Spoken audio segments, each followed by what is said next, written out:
The options are not pretty options, but having North Korea with nuclear-tipped warheads that can strike the United States is not a good thing to have for this country. But it's not just that they would launch a missile to the United States. What I worry most about is that they'll sell one. I worry that they're going to proliferate, that they're going to sell it to the highest bidder, to a terrorist. That is why this is a serious issue, and this young man is an unstable person. And I do think he should be called to account for his reckless rhetoric, and I think that's what the president is trying to do. Our next question comes from M.T. Boyle. She's a Republican who is the chief of staff for the Racine County Executive. M.T.? Hi, Speaker Ryan. Thank you so much for this opportunity. You touched a little bit on this earlier, and this is not about, you know, the big bigotry and the racism that is no part at all in any politics. But this is a little bit of a partisan question, because despite having a Republican president and majorities in both the House and the Senate, discord exists within the Republican Party, as we saw again in the aftermath of the Charlottesville protests. We need a voice of reason to reunite our party.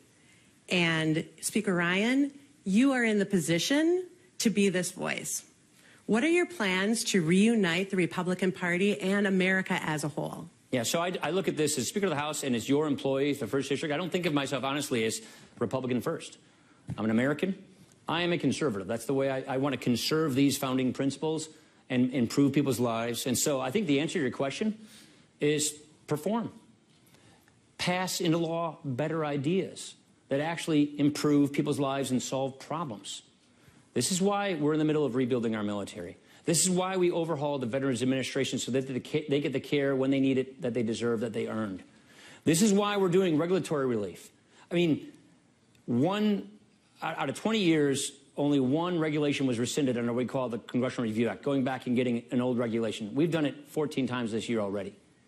So we're busy performing to try and improve people's lives, to lift wages and incomes. That's why I think tax reform is so critical. That's why I think making sure that we move people from welfare to work is so critical, to restore upward mobility and get higher wages and get people off the sidelines into the workforce. The point I'm trying to make is get things done, improve people's lives, make a positive difference, and you vindicate yourself with those results. That's why we're so focused on getting this agenda executed and putting it into law. Take our principles that built this country, liberty, freedom, free enterprise, equality of opportunity, upward mobility, apply those visions and principles to the problems of the day, offer solutions.